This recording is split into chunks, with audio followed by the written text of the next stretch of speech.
ISKCON Asansol গারুই Jagannath মন্দিরের পক্ষ থেকে আজ এই মহতি অনুষ্ঠানে আপনাদের সকলকে জানাই আন্তরিক প্রীতি শুভেচ্ছা ও পারমার্থিক অভিনন্দন। আমরা আগেও বলেছি আপনাদেরকে যে মাসে 2 দিন আমরা এসে উপস্থিত হই। এবারও আমরা এসে উপস্থিত হয়েছি দ্বিতীয়বারে। তো এর আগে আমরা সম্বন্ধ, অভিধেয় ও প্রয়োজন সম্বন্ধে আলোচনা হয়েছিল।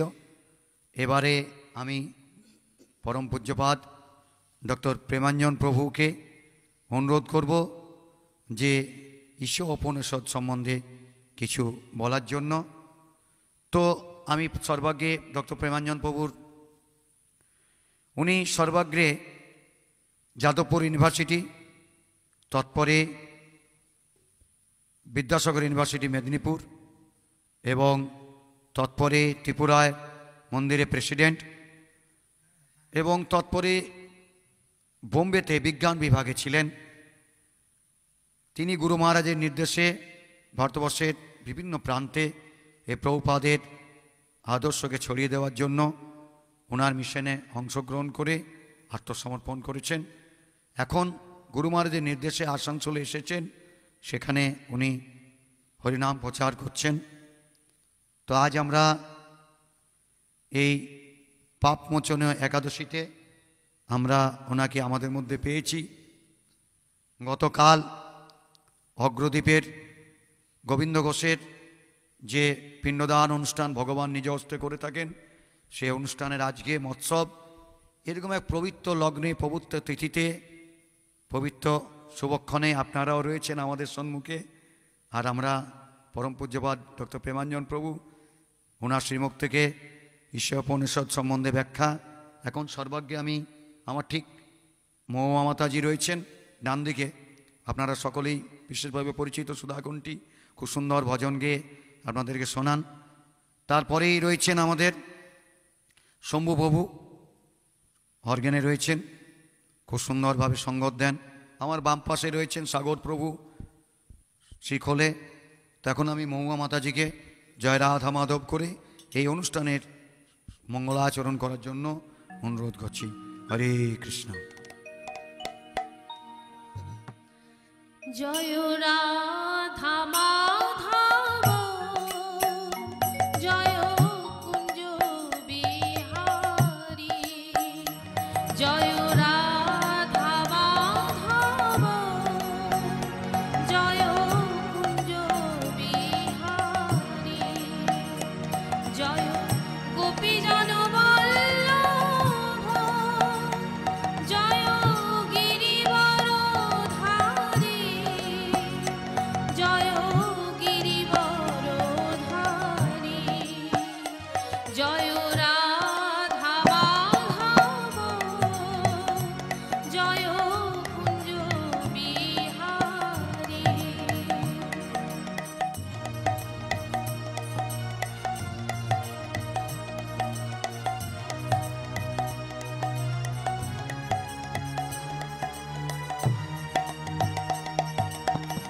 যশোদানন্দন ব্রজজন রঞ্জন, যশোদানন্দন ব্রজজন রঞ্জন, যশোদানন্দন ব্রজজন রঞ্জন, যশোদানন্দন ব্রজজন রঞ্জন, যশোদানন্দন ব্রজজন রঞ্জন, যশোদানন্দন ব্রজজন রঞ্জন, যমুনা তীর বনচারী, জয় কুঞ্জ বিহারী, জয় রাধা মাধব,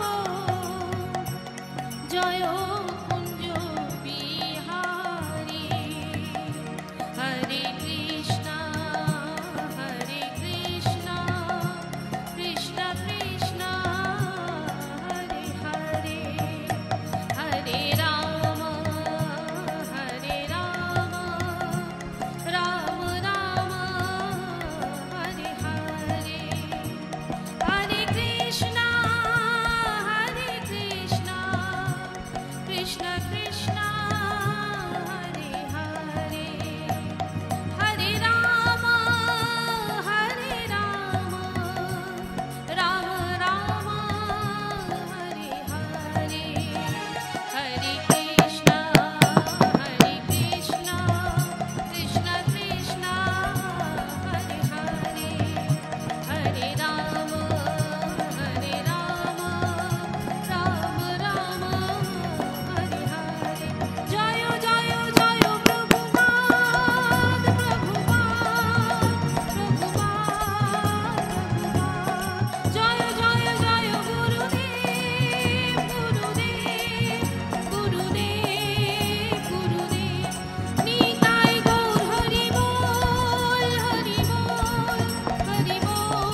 আমি অশেষ অশেষ ধন্যবাদ জ্ঞাপন করি আমাদের মহামাতাজিকে।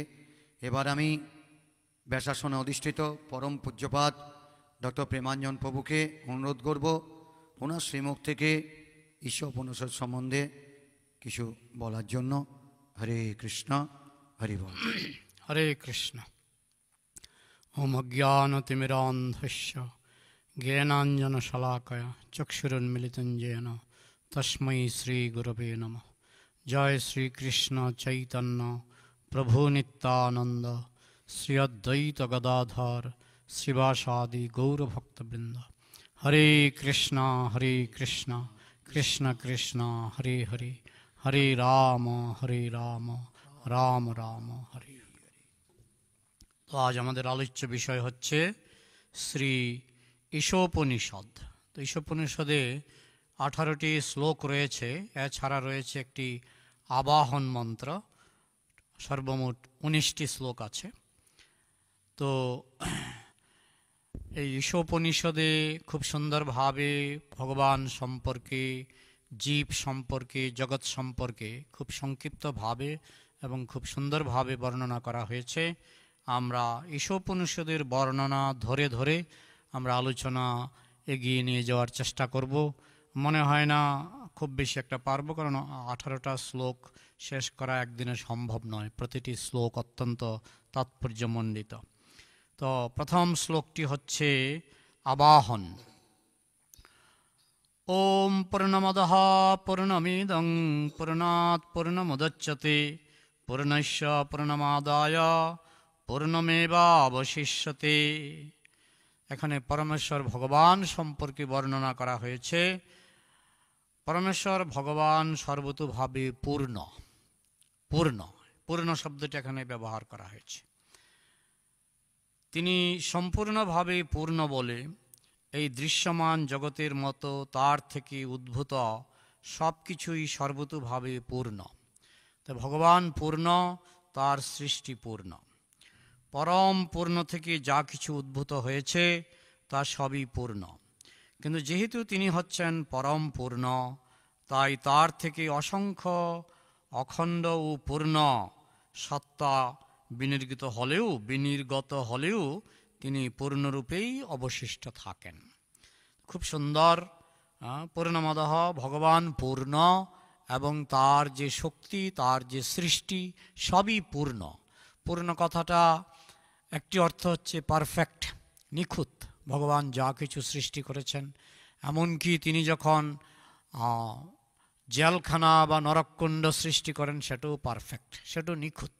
খুব সুন্দরভাবে তিনি এই সংসার সৃষ্টি করেছেন। এই সংসারে আমাদের কর্ম অনুসারে সুখ দুঃখ আমরা ভোগ করি, সব কিছুই পারফেক্ট, সব কিছুই নিখুঁত। যেহেতু ভগবান পূর্ণ, তাই তার সৃষ্টিও সম্পূর্ণরূপে পূর্ণ। তো এই কথা এখানে বলা হয়েছে যে ভগবানের বলা হয়েছে 3টি প্রকাশ। শ্রীমদ্ ভাগবতে বলা হয়েছে যে ভগবানের প্রকাশ হচ্ছে 3টি। বদন্তি তত্ত্ববিদং তত্ত্বং যজ্ঞানমদ্বয়ম ব্রহ্মেতি পরমাত্মেতি ভগবানীতি শব্দতে। ভগবানের প্রকাশ 3টি। প্রথম প্রকাশ হচ্ছে নিরাকার ব্রহ্ম। তো অনেকে মনে করে যে পরম সত্য হচ্ছে নিরাকার, কিন্তু এখানে এই ঈশোপনিষদের এই শ্লোক অনুসারে এবং অন্যান্য আরও শ্লোক অনুসারে আমরা বুঝতে পারি যে পরম সত্য যদি নিরাকার হয় তাহলে তিনি অপূর্ণ হয়ে যাবেন। নিরাকার মানে আকারের অভাব। নিরাকার কথাটার অর্থ হচ্ছে আকারের অভাব।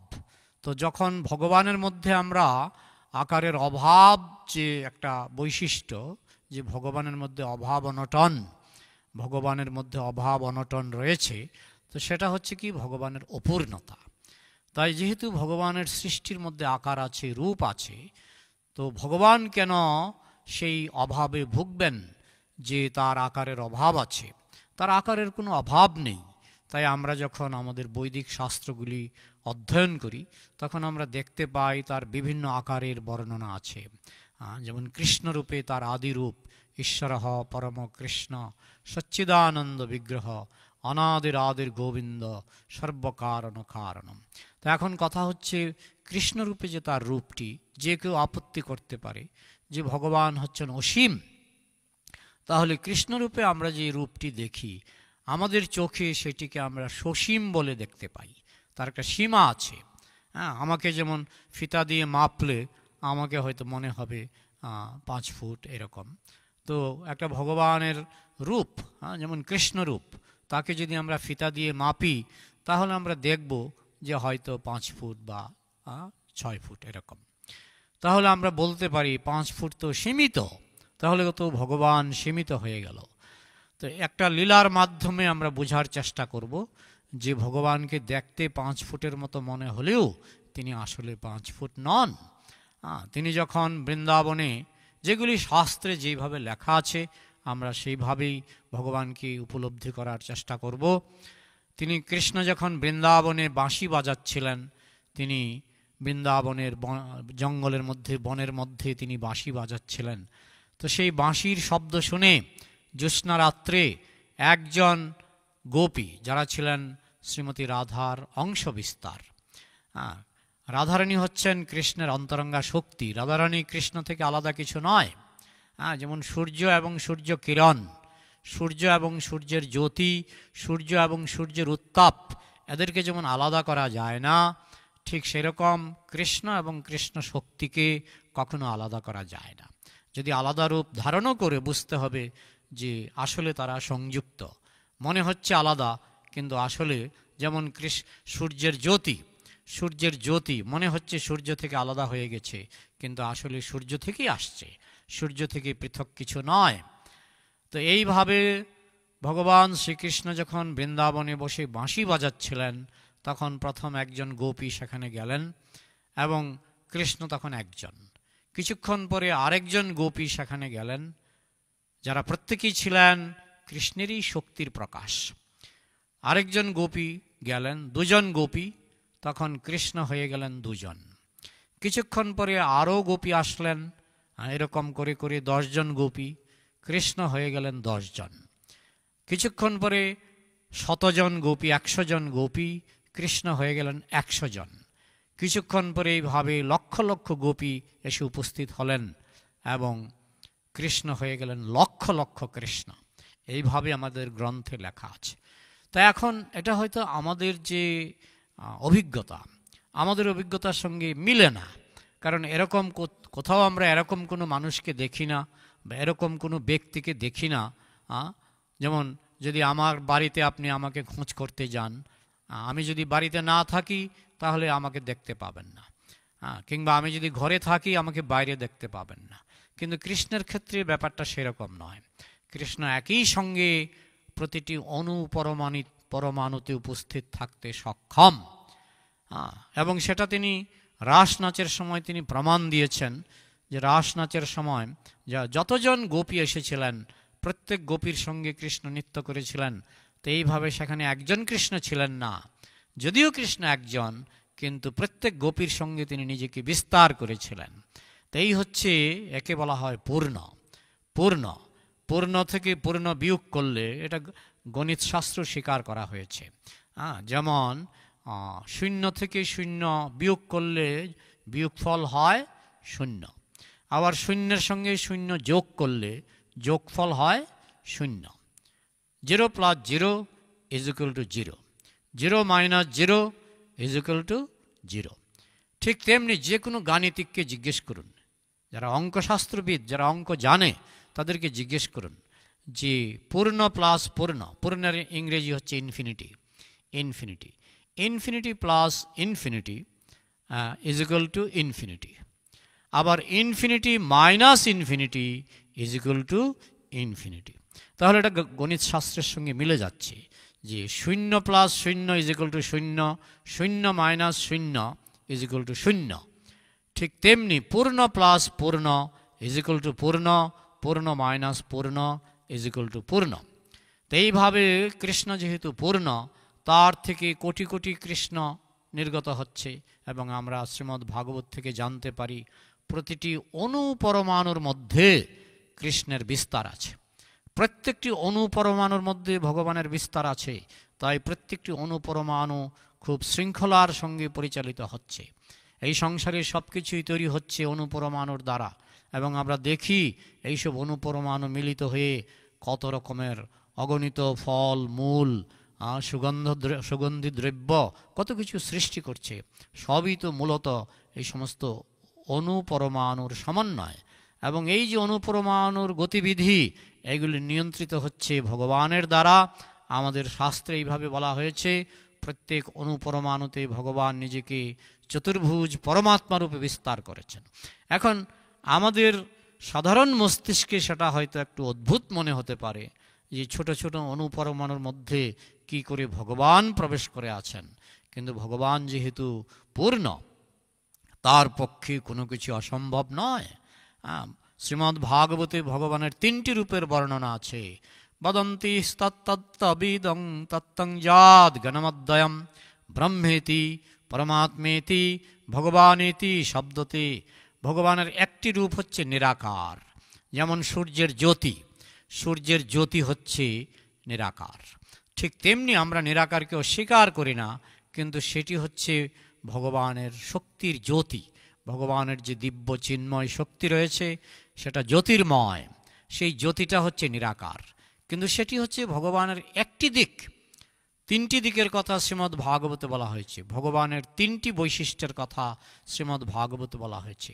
একটি দিক হচ্ছে নিরাকার, জ্যোতির্ময়। ঠিক যেমন সূর্য দিয়ে ভগবানকে কিছুটা বোঝা যায়। তাই বলা হয় কৃষ্ণ সূর্য সম, মায়া হয় অন্ধকার, যাহা কৃষ্ণ তাহা নাহি মায়ার অধিকার। তো সূর্য থেকে যেমন জ্যোতি বেরোয়, ঠিক তেমনি কৃষ্ণ থেকে কৃষ্ণ শক্তি নির্গত হয়। তাই কৃষ্ণ হচ্ছে সূর্য সম, তার জ্যোতি হচ্ছে নিরাকার ব্রহ্ম। নিরাকার ব্রহ্ম হচ্ছে তার শক্তি, জ্যোতি। তাহলে নিরাকার ব্রহ্ম আরেকটি দিক হচ্ছে চতুর্ভুজ পরমাত্মা, সেটি দ্বিতীয় স্তর। প্রথম স্তরে নিরাকার, প্রাথমিক স্তরে নিরাকার জ্যোতি, ব্রহ্মজ্যোতি বলা হয়। তারপরে আরেকটু উপরে চতুর্ভুজ পরমাত্মা, আরেকটু উপরে হচ্ছে ভগবান সচ্চিৎ আনন্দ, বলা হয় সচ্চিৎ আনন্দ। নিরাকার জ্যোতিকে বলা হয় সৎ। সৎ মানে পার্মানেন্ট, নিত্যস্থায়ী সৎ।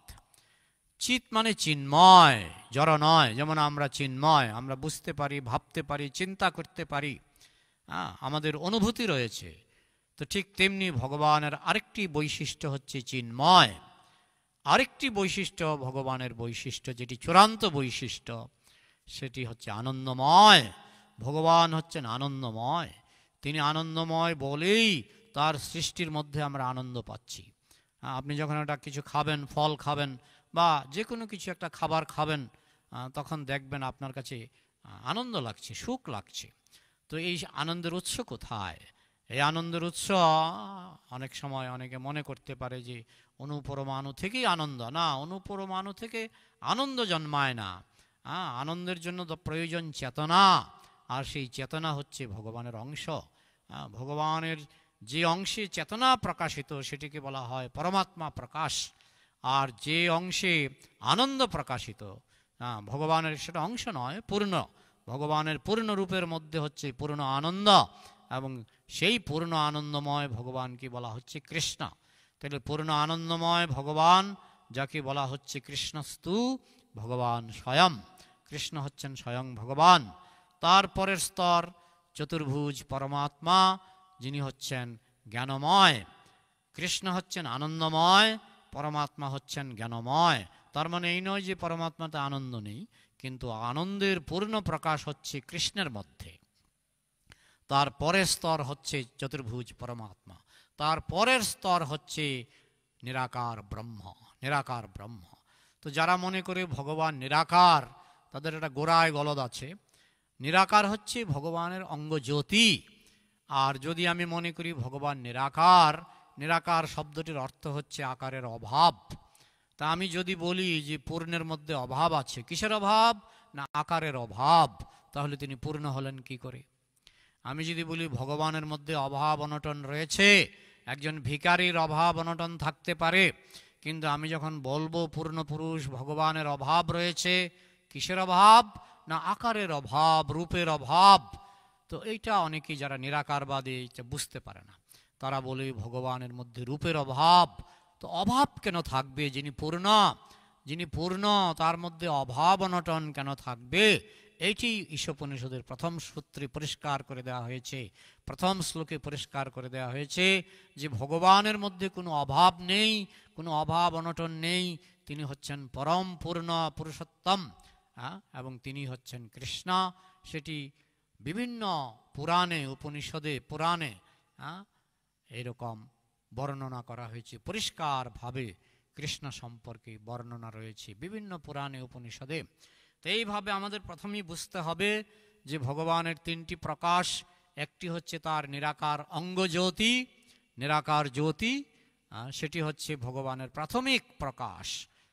তারপরে আরও যখন আমরা ভগবানকে আরেকটু বুঝতে পারবো, তখন ভগবানের চতুর্ভুজ রূপ, যেভাবে শাস্ত্রে যেভাবে বর্ণনা করা হয়েছে যে প্রতিটি অনুপরমাণুর মধ্যে ভগবানের চতুর্ভুজ রূপ প্রবিষ্ট হয়ে আছে, এবং সর্বোত্তম রূপ হচ্ছে আনন্দময় রূপ, কৃষ্ণ রূপ। এটি ঈশোপনিষদের এই মন্ত্রের মাধ্যমে বলা হচ্ছে। তো এখন যেহেতু সব কিছুই ভগবানেরই প্রকাশ, এই সংসারে এখানে যেমন বলা হচ্ছে পূর্ণমদঃ পূর্ণমিদম, এইটি পূর্ণ ওইটি পূর্ণ, অর্থাৎ এই জগৎ পূর্ণ, পারফেক্ট, নিখুঁত। বলে এখানে যে কষ্ট আছে, কষ্টটাও নিখুঁত। জেলখানার মধ্যে যদি কষ্ট না থাকে, তাহলে কি জেলখানাটা সত্যিকারের জেলখানা হবে? তো এই সংসারটা হচ্ছে ভগবানের নির্মিত জেলখানা। এখানে যারা ভগবানের চরণে অপরাধী, কৃষ্ণের চরণে যারা অপরাধী, তাদেরকেই জেলখানায় পাঠানো হয়, এবং জন্ম মৃত্যু জরা ব্যাধি, জন্ম যন্ত্রণা, 84 লক্ষ বার আমাদের জন্ম হয়, এবং প্রত্যেকবার জন্মের সময় বলতে গেলে প্রতিটি প্রাণী জন্মের সময় ব্যথা পায়, কান্না করে। প্রতিটি প্রাণী জন্মের সময়, কিন্তু আমরা তো মনুষ্য সমাজে আমরা দেখি জন্মের সময় শিশু চিৎকার করে। তাহলে জন্মটা একটা কষ্ট, মাতৃগর্ভে থাকতে হয়, এটা একটা কষ্ট। জন্ম মৃত্যু একটা কষ্ট। জন্ম মৃত্যু, জরা মানে বৃদ্ধ বয়স, এবং ব্যাধি মানে রোগ যন্ত্রণা। যন্ত্রণা দিয়েই জেলখানা তৈরি। তো এই জেলখানায় আমরা কেন এলাম? এখন বেশিরভাগ প্রাণী বুঝতে পারে না। 80 লক্ষ রকমের প্রাণী, তারা বুঝতে পারে না তারা জেলখানায় কেন আছে। কুকুর রাস্তাঘাটে পচা গলা খেতে পারে, কিন্তু সে জানে না তাকে কেন পচা গলা খেতে হচ্ছে।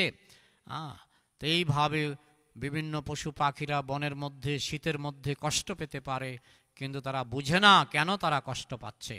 কিন্তু মনুষ্য জন্মে 4 লক্ষ রকমের মনুষ্য জন্ম আছে, সেই জন্মে আমরা বুঝতে পারি আমরা কেন কষ্ট পাচ্ছি। আমরা কষ্ট পাচ্ছি এই কারণে, যেহেতু আমরা ভগবানের চরণে, আমরা পূর্ব জন্মে, কারণ এই মনুষ্য জন্ম কিন্তু বারবার ঘুরে ঘুরে আসে, বারবার ঘুরে ঘুরে এই সুবর্ণ সুযোগ, যাতে আমরা নিজেদেরকে সংশোধন করতে পারি। কিন্তু যখনই আমরা মনুষ্য জন্ম পাই, তখন যদি আমরা শাস্ত্র থেকে, সাধুগুরুর মাধ্যমে আমরা যদি বুঝতে পারি যে এই সংসারটা হচ্ছে জেলখানা, এবং আমি যদি ভগবানের আইন মেনে চলি, তাহলে এই জেলখানা থেকে আমি মুক্ত হয়ে যাব, সেটা যদি আমি বুঝতে পারি, এবং মনুষ্য জন্মে সেটা বোঝা সম্ভব, সেই পর্যাপ্ত বুদ্ধি ভগবান মনুষ্য জন্মে আমাদেরকে দিয়েছেন, এবং এই মনুষ্য জন্মে সেটা বুঝতে পেরে আমরা যদি ভগবানের আইন মেনে চলি, তাহলে কিন্তু আমরা এই 84 লক্ষ জন্ম যন্ত্রণার হাত থেকে রেহাই পাবো, মুক্তি পাবো। তা না হলে আমাকে এই দুঃখের সংসারেই কিন্তু বারবার জন্মগ্রহণ করতে হবে। তো এখানে একটি দৃষ্টান্ত দেওয়া হয়েছে যে আমার হাতটি যদি আমার শরীর থেকে আলাদা করা হয়, তাহলে হাতের কোনো গুরুত্ব নেই। এমনকি বড় বড় কবি, নোবেল পুরস্কার বিজয়ী, যেমন রবীন্দ্রনাথ ঠাকুর, কিন্তু ওনার হাতটাকে যদি ওনার শরীর থেকে আলাদা করা হতো, তাহলে উনি আর কবিতা লিখতে পারতেন না। যে কোনো কবি, দার্শনিক, বৈজ্ঞানিক, হাতটা যতক্ষণ শরীরের সঙ্গে সংযুক্ত থাকে, ততক্ষণ তারা কবিতা লিখতে পারে, অনেক কিছু করতে পারে। কিন্তু হাতটা যখন শরীর থেকে বিচ্ছিন্ন হয়ে যায়, তখন হাতের আর 1 পয়সারও মূল্য থাকে না, সেই হাত দিয়ে কিছু করতে পারে না কেউ।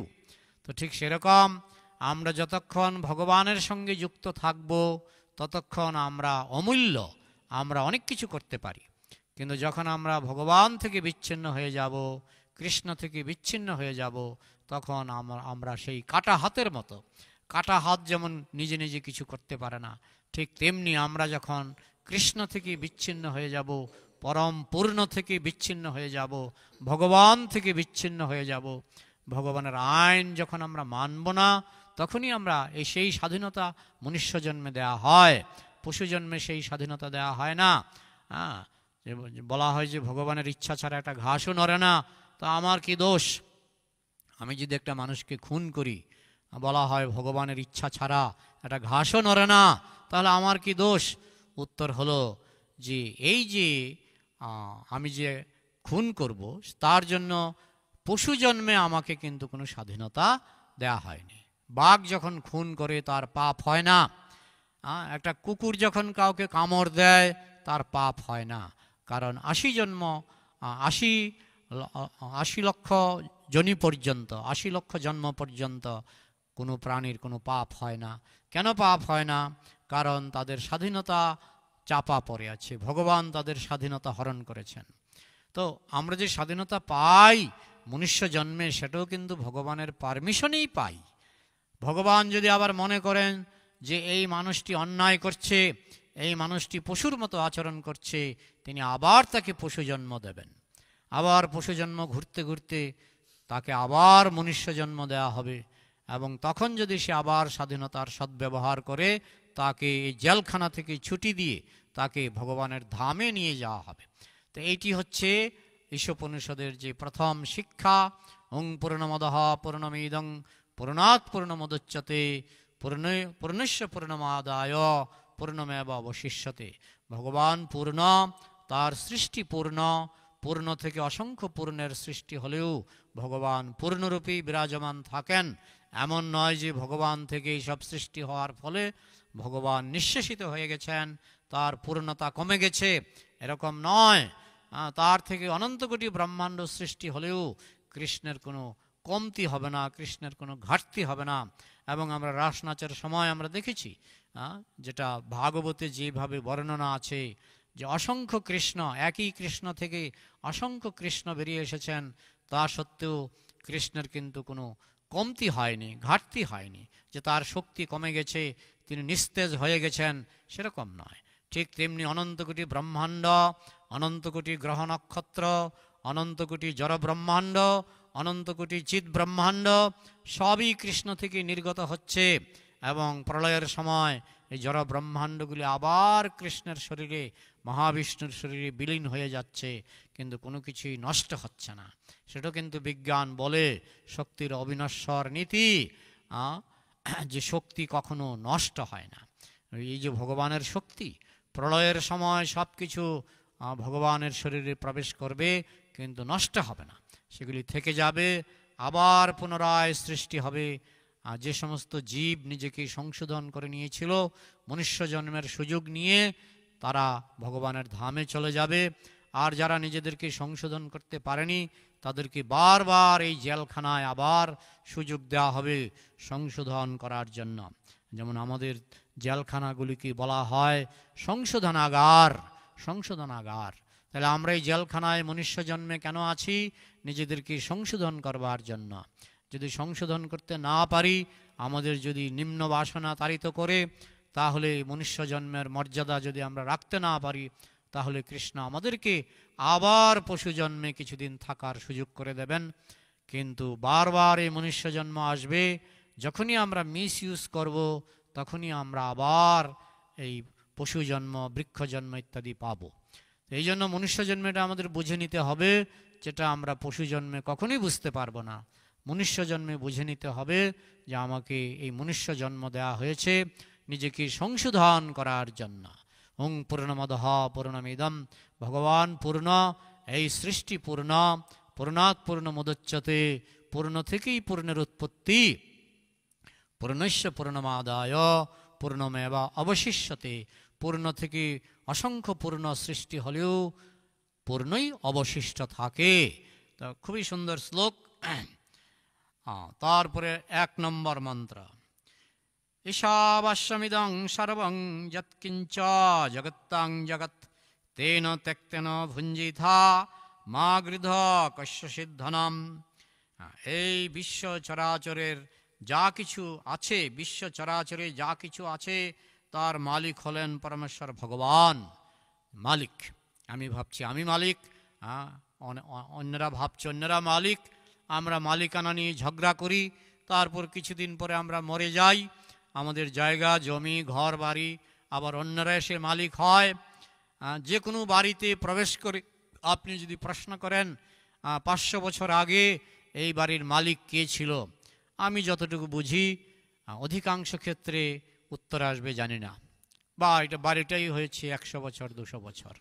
অধিকাংশ ক্ষেত্রে মালিকানার কোনো হদিশ পাওয়া যায় না। যে কোনো বাড়িতে প্রবেশ করে আপনি প্রশ্ন করুন এই বাড়িতে 500 বছর আগে 1000 বছর আগে এই বাড়ির মালিক কে ছিল।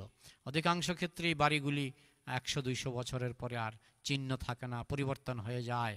তাই আমরা কেউ মালিক নই। আমরা হচ্ছি ওই গাড়ির প্যাসেঞ্জারের মতো। রেলগাড়িতে যেমন প্যাসেঞ্জার উঠে টিকিট কাটে যে আমার 30 নম্বর সিট, তা আমি 30 নম্বর সিটে বসলাম মানে এই নয় যে আমি 30 নম্বর সিটের মালিক হয়ে গেলাম। মালিক আপাতত মালিক মনে হচ্ছে সরকার, কিন্তু সরকারও পরিবর্তনশীল, কত সরকার যাবে কত সরকার আসবে, সুতরাং কেউ আমরা মালিক নই। এই সংসারে আমরা কেউ মালিক নই। আমরা ক্ষণস্থায়ী পথচারীর মতো, যাত্রীর মতো। আমাদের মালিকানা হচ্ছে অস্থায়ী। তাহলে মালিককে, এটাই ঈশোপনিষদ বলা হচ্ছে যে বিশ্ব চরাচরে যা কিছু আছে সব কিছুর মালিক হচ্ছেন পরমেশ্বর ভগবান। তিনি হচ্ছেন মালিক এবং তার নিয়ন্ত্রণাধীন। এবং ভগবানের নিয়ন্ত্রণ ছাড়া একটা রেণু পরিমাণ কিছু হওয়ার জো নেই। যেমন সূর্য প্রতিদিন পূব দিকে উঠছে, এমন নয় যে আজকে পূব দিকে উঠলো, আগামীকাল পশ্চিম দিকে উঠলো, পরশু উত্তর দিকে উঠলো, এরকম নয়। একেবারে রেখা আছে, কক্ষ রেখা আছে, কোন রেখায় সূর্য যাবে, কোন রেখায় চন্দ্র যাবে, কোন রেখায় পৃথিবী যাবে, কিভাবে তারা ঘুরবে, সব কিছু সম্পূর্ণরূপে নির্ধারিত। অনন্ত কোটি গ্রহ নক্ষত্র আমরা খোলা চোখেই দেখতে পাই। অমাবস্যার অন্ধকারে অনেক সময় আকাশে অগণিত নক্ষত্র দেখা যায়। আপনি যদি আরও এগিয়ে যান আরও নক্ষত্র দেখতে পাবেন, আরও এগিয়ে গেলে আরও নক্ষত্র দেখতে পাবেন, অগণিত নক্ষত্র। এটা শুধু একটা ব্রহ্মাণ্ড, এরকম অনন্ত কোটি ব্রহ্মাণ্ড আছে। আমাদের শাস্ত্র অনুসারে আমরা জানতে পারি এরকম অনন্ত কোটি ব্রহ্মাণ্ড আছে।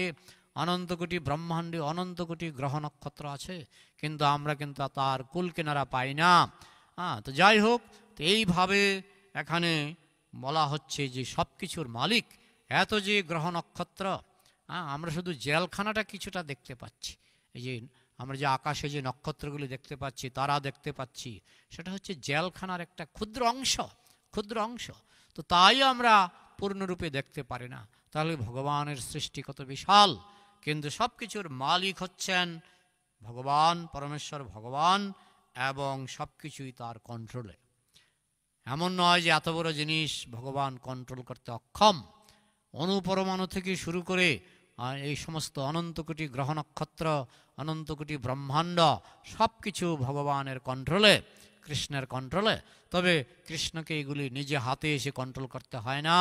তিনি তার অংশ বিস্তারের মাধ্যমে তিনি নিজেকে বিভিন্নভাবে অংশ বিস্তার করেছেন। সেই সমস্ত অংশ বিস্তারের কথা শ্রীমদ্ ভাগবতে এবং অন্যান্য পুরাণে লেখা আছে, কিভাবে কৃষ্ণ নিজেকে অংশ বিস্তার করেছেন এবং অংশ বিস্তারের মাধ্যমে তিনি কিভাবে তার এই সৃষ্টি এবং শক্তিকে তিনি কন্ট্রোল করছেন। তিনি হচ্ছেন মূল নিয়ন্ত্রণকারী, তিনি হচ্ছেন তার নিয়ন্ত্রণে সব কিছু। তাই জীবন ধারণের জন্য তিনি যেটুকু বরাদ্দ করে দিয়েছেন সেটুকুই গ্রহণ করা উচিত। ভগবান প্রত্যেক জীবকে জীবন ধারণের জন্য বরাদ্দ করে দিয়েছেন। যেমন আমি কি খাবো সেটা কোনো বৈজ্ঞানিক তৈরি করেননি, যে আইনস্টাইন তৈরি করেছেন চাল ডাল, নিউটন তৈরি করেছেন এরকম ফল মূল, এরকম নয়। প্রতিটি খাদ্য, যে খাদ্য ছাড়া বৈজ্ঞানিকরা বাঁচবে না, যে খাদ্য ছাড়া বৈজ্ঞানিকরা বাঁচতে পারবে না, তারা বৈজ্ঞানিক যন্ত্রপাতি আবিষ্কার করতে পারবে না যদি খাদ্য না থাকে। তো সেই খাদ্য কিন্তু ভগবানের দান। ভগবান খুব সুন্দরভাবে টক ঝাল মিষ্টি নানান রকমের ফল মূল শাক সবজি তিনি সৃষ্টি করেছেন। তো এইভাবে ভগবান খাদ্য দিয়েছেন, তার ফলে আমরা কেউ বৈজ্ঞানিক, কেউ অধ্যাপক। কারণ খাদ্য যদি ভগবান না সৃষ্টি করতেন, যে আমি তো খাদ্য সৃষ্টি করতে পারি না। তো এখন অনেকে বলে এগুলি এমনি এমনি হচ্ছে, এমনি এমনি হচ্ছে। এগুলি কোনো কথা নয়। এই সংসারে কোনো কিছু এমনি এমনি হয় না, প্রত্যেক কার্যের পেছনে কারণ থাকে। তাই বলা হয় সর্বকারণ কারণম, বলা হচ্ছে পরম কারণ হচ্ছেন ভগবান। একটা বিল্ডিং যখন তৈরি হয়, আমরা যদি বলি বিল্ডিংটা এমনি এমনি হয়ে গেছে, এটা যেমন একটা বোকামি। কারণ বিল্ডিং কখনো এমনি এমনি হয় না। প্রত্যেক বিল্ডিংয়ের পেছনে একজন নির্মাতা থাকে, বা একজন, দুইজন, 10 জন নির্মাতা থাকে, মালিক থাকে। তো এইভাবে কোনো কিছুই এমনি এমনি হয় না। তো এই যে সংসার আমরা দেখতে পাচ্ছি, আমরা মনে করি সব এমনি এমনি হয়ে গেল, কোনো কিছুই এমনি এমনি হয় না। এখানে বলা হচ্ছে যেহেতু সব কিছুই ভগবানের সৃষ্টি, বিশেষ করে আমাদের জীবন ধারণের জন্য অক্সিজেন দরকার, সেটা কোনো বৈজ্ঞানিকের তৈরি নয়। এই অক্সিজেন ভগবানের দান। আমাদের জীবন ধারণের জন্য খাদ্য দরকার, সেটা কোনো বৈজ্ঞানিকের তৈরি নয়। খাদ্য কোনো বৈজ্ঞানিক তৈরি করে না। বৈজ্ঞানিকরা খাদ্য খেয়ে তারা বিজ্ঞান নিয়ে গবেষণা করে। তো এখানেই এই শ্লোকে, এটা হচ্ছে প্রথম শ্লোক, এখানে বলা হচ্ছে ভগবান আমাদের জন্য যেটুকু বরাদ্দ করেছেন, আমার জন্য চাল ডাল এসব বরাদ্দ করেছেন, বাঘের জন্য মাংস বরাদ্দ করেছেন, যার জন্য যেটুকু বরাদ্দ করেছেন। আফ্রিকাতে এক ধরনের বানর আছে, যারা তারা সেটুকুই খাবেন যেটা তাদের জন্য বরাদ্দ করা হয়েছে। তো সেই বরাদ্দকৃত ভগবানের দেওয়া সম্পত্তি নিয়েই আমাদের সন্তুষ্ট থাকতে হবে, এবং অন্যের জিনিস গ্রহণ করা উচিত নয়। আমরা দ্বিতীয় শ্লোকটি আমরা পরবর্তী ক্লাসে আমরা আলোচনা করার চেষ্টা করব। হরে কৃষ্ণ। হরে কৃষ্ণ হরে কৃষ্ণ, কৃষ্ণ কৃষ্ণ হরে হরে, হরে রাম রাম রাম হরে হরে। অসংখ্য ধন্যবাদ ও দণ্ডবোধ জ্ঞাপন করি আমাদের পরম পূজ্যপাদ ডক্টর প্রেমাঞ্জন প্রভুকে। সুন্দরভাবে ঈশ্বর উপনিষদের প্রথম শ্লোকের ব্যাখ্যা আজ হলো। পরবর্তী আবার আমাদের এখানে যে ক্লাস হবে অনুষ্ঠানে, পরবর্তী শ্লোকের ব্যাখ্যা হবে। এখন আমি মহুয়া মাতাজিকে একটি গৌড়ীয় ভজন করার জন্য অনুরোধ করছি। গায়ে গোড়া চান না, গায়ে গোড়া মধুর স্বরে।